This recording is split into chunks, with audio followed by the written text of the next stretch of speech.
This video is sponsored by BuyMode mobile app. BuyMode ஒரு இ-ஷாப்பிங் application. நம்ம வீட்டுக்கு தேவையான அனைத்து பொருட்களையும் இந்த ஒரு அப்ளிகேஷன் மூலமாக நம்ம வீட்டிலிருந்தே ஆர்டர் பண்ணலாம். இந்த அப்ளிகேஷன் ப்ளே ஸ்டோர் மற்றும் ஆப் ஸ்டோரில் அவைலபிளாக இருக்குது. அப்ளிகேஷனோட லிங்க்கு டிஸ்கிரிப்ஷனில் இருக்குது. தேவைப்படுறவங்க இன்ஸ்டால் பண்ணிக்கோங்க. ஹாய் ஃப்ரெண்ட்ஸ், இன்றைக்கி நம்ம ஒரு மரத்தோட கதையை தான் பார்க்க போகிறோம். வாங்க பார்க்கலாம். ஒரு அழகான காட்டில் ஒரு மரம் இருந்ததாம். அந்த மரத்தில் ஒரு சின்ன பையன் எப்பயுமே விளாண்டுட்டே இருப்பானா.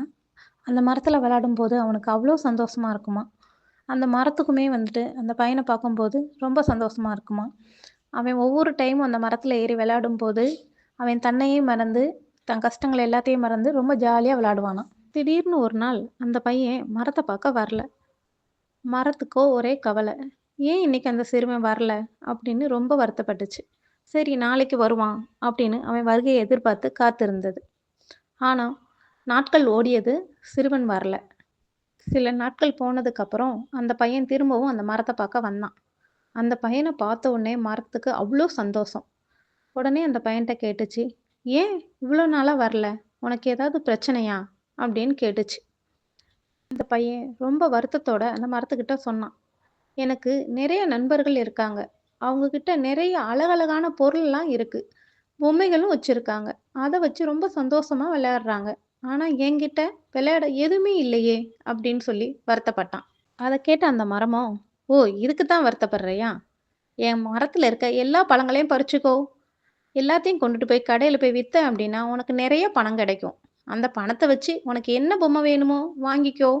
ஆனா என்னை பார்க்க மட்டும் வராம இருக்காத. என்னை அடிக்கடி பாரு அப்படின்னு சொல்லுச்சு. மரம் அப்படி சொல்றத கேட்டதும் அந்த பையனுக்கு ரொம்ப சந்தோஷம். உடனே ரொம்ப சந்தோஷமா இருக்கிற எல்லா பழங்களையும் பறிச்சுக்கிட்டு அவங்க வீட்டுக்கு போனான். பழங்களை பறிச்சுட்டு போன அந்த பையனும் அதுக்கப்புறம் மரத்தை பார்க்க வரவே இல்லை. இப்படியே பல வருடங்கள் போயிடுச்சு. பல வருடங்கள் கழிச்சு ஒரு நாள் அந்த மரத்தை பார்க்கறதுக்கு அந்த சிறுவன் வந்தான். அவன் வரும்போதே அவன் முகத்துல ரொம்ப கவலையை தெரிஞ்சது. அதை பார்த்த மரமோ, வந்துட்டியா, வா, ஏன் இவ்வளோ நாளாக என்னை பார்க்க வரல, நான் உனக்காக எவ்வளோ நாளாக காத்திருந்தேன் தெரியுமா அப்படின்னு சொன்னது. அந்த மரமும் அவனை பார்த்த சந்தோஷத்துல, வா, என் கூட விளையாடு, என் கூட விளையாடி எவ்வளோ நாள் ஆகுது அப்படின்னு சொன்னது. அதற்கு அந்த சிறுவனும், நான் இப்போ நல்லா வளர்ந்துட்டேன், எனக்கு கல்யாணம் ஆயிடுச்சு, எனக்கு குழந்தைங்கள்லாம் இருக்காங்க. ஆனா எனக்கு வசிக்கிறதுக்கு சொந்தமா ஒரு வீடு கூட இல்ல. வீடு வாங்குறதுக்கு என்கிட்ட பணமும் இல்ல அப்படின்னு சொன்னான். அத கேட்ட மரமும், ஓ, இவ்வளோதானா? இதுக்கு ஏன் வருத்தப்படுற? உன்கிட்ட கொடுக்கறதுக்கு என்கிட்ட பணம் இல்ல. ஆனா என்கிட்ட இருக்க கிளைகளை எடுத்துட்டு போய் நீ வீடு கட்டிக்கோ அப்படின்னு சொன்னது. அவனும் அவனுடைய கோடாரியால மரத்தோட கிளைகளை வெட்டினான். வெட்டி எடுத்துக்கிட்டு போனான். அப்போ மரம் சொன்னது, இப்படியே என்னை பார்க்க வராம இருக்காத. முடிஞ்சா வருஷத்துக்கு ஒரு தடவையாவது என்னை பார்த்துட்டு போ அப்படின்னு சொன்னது. உனக்கு எவ்வளோ கிளைகள் வேணுமோ வேணுங்கிற கிளைகளை வெட்டி எடுத்துக்கோ அப்படின்னு சொன்னது. அந்த பையன் கிளைகளை வெட்டி எடுத்துட்டு போனதோட சரி. அதுக்கப்புறம் அந்த பக்கம் வரவே இல்லை. இதனால அந்த மரத்துக்கு ஒரே கவலையானது. அவன் வருவான் வருவான்னு அவனுடைய வருகையை எதிர்பார்த்து வருத்தப்பட்டது. கொஞ்சம் கொஞ்சமா தன்னுடைய நம்பிக்கையை இழக்க ஆரம்பிச்சது. இப்படியே பல வருடங்கள் போனது. ஒரு நாள் அந்த பையன் வந்தான். அந்த பையனை பார்த்ததுமே அந்த மரத்துக்கு அவ்வளோ சந்தோஷம். ஆனா அந்த பையனும் எப்பயும் போல சோகத்தோட வந்திருந்தான். ஏன், என்னாச்சு, ஏன் ரொம்ப வருத்தமா இருக்க அப்படின்னு கேட்டது. நான் மீன் பிடிக்கிற தொழில் பண்ணிட்டு இருந்தேன். ஆனா இப்போ என்னுடைய படகோ உடஞ்சு போயிடுச்சு. படகு இல்லாதனால என்னால மீன் பிடிக்க போக முடியல. அதனால எனக்கு எந்த ஒரு வருமானமும் இல்லை. அதனால என் குடும்பம் ரொம்ப கஷ்டப்படுது அப்படின்னு சொன்னான். அதை கேட்ட மரமோ துடிச்சு போச்சு. என்ன சொல்ற, இவ்வளோ கஷ்டப்பட்டையா? கவலைப்படாத, எப்பயுமே உனக்காக நான் இருக்கேன். என்னுடைய அடிமரத்தை வெட்டி எடுத்துட்டு போ. இதை வச்சு நீ பெரிய படகு செஞ்சுக்கோ அப்படின்னு சொன்னது. ஆனா என்ன மட்டும் மறக்காத. வருடத்துக்கு ஒரு முறை வர முடியாட்டாலும் பரவாயில்ல.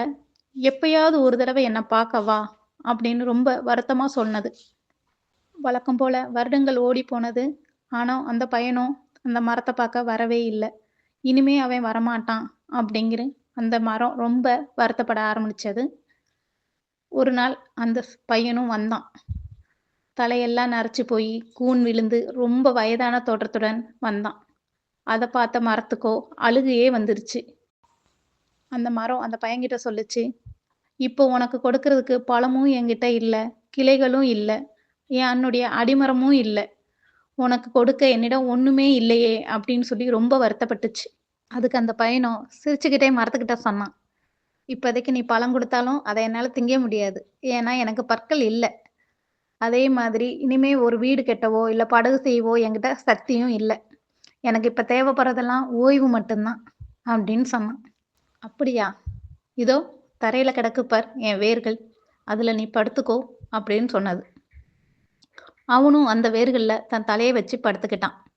இந்த சுகத்துக்காக தான் அந்த மரமும் இவ்வளோ நாளா ஏங்கி தவிச்சது. இப்போது அந்த மரத்தினுடைய ஏக்கம் ஃபுல்லாமே தீர்ந்து போச்சு. அந்த மரம் ஆனந்த கண்ணீர் விட்டது. இவ்வளோ நேரம் நம்ம பார்த்துக்கிட்டு இருந்தோமே, இது ஒரு மரத்தோட கதை நினைச்சீங்களா? இல்லவே இல்ல. நம் பெற்றோர்களுடைய கதை தான் இது. அந்த சிறுவன் எப்படி சின்ன வயசுல அந்த மரத்து கூட அவ்வளோ அன்பா விளையாடினானோ, அதே மாதிரி தான் நம்மளும் நம்ம தாய் தந்தையோட ரொம்ப ஆசபாசமா விளையாடுறோம். ஆனா, வளர்ந்து பெரியவனானதும் நமக்குன்னு ஒரு குடும்பத்த உருவாக்கிக்கிறோம். தான் குடும்பம், தான் குழந்தைங்கன்னு ஒதுங்கி வாழ கத்துக்கிறோம். நமக்கு ஏதாவது தேவையோ அல்லது ஏதாவது பெரிய பிரச்சனையோ வரும்போது தான் நம்ம பெற்றோருடைய ஞாபகமே நமக்கு வருது. நம்ம என்ன நெனச்சோம்? எல்லாமே நம்ம உருவாக்குனதுனா? இல்லவே இல்ல. நம்மகிட்ட இருக்கிறது எல்லாமே நம்ம பெத்தவங்க நமக்கு குடுத்தது. அத நம்ம புரிஞ்சுக்கணும். நம்மள பெத்தவங்க நமக்கு கொடுத்தத விட அதிகமா நம்மளால கண்டிப்பா கொடுக்க முடியாது. நம்மளால அவங்களுக்கு கொடுக்க முடிஞ்சது பாசமும், அன்பும், "நல்லா இருக்கீங்களா?" அப்படின்னு கேட்கிற ஒரு சில வார்த்தைகள் மட்டும் தான். அத தான் அவங்களும் விரும்புவாங்க. அந்த சிறுவன போல இல்லாம, நம்மளும் நம்மளுடைய பெற்றோர்களின் ஏக்கங்கள புரிஞ்சுகிட்டு வாழ பழகிக்குவோம். நன்றி. இந்த வீடியோ உங்களுக்கு பிடிச்சிருந்துச்சுன்னா லைக் பண்ணுங்கள், ஷேர் பண்ணுங்கள், மறக்காமல் நம்ம சேனலை சப்ஸ்கிரைப் பண்ணுங்கள். Thank you friends.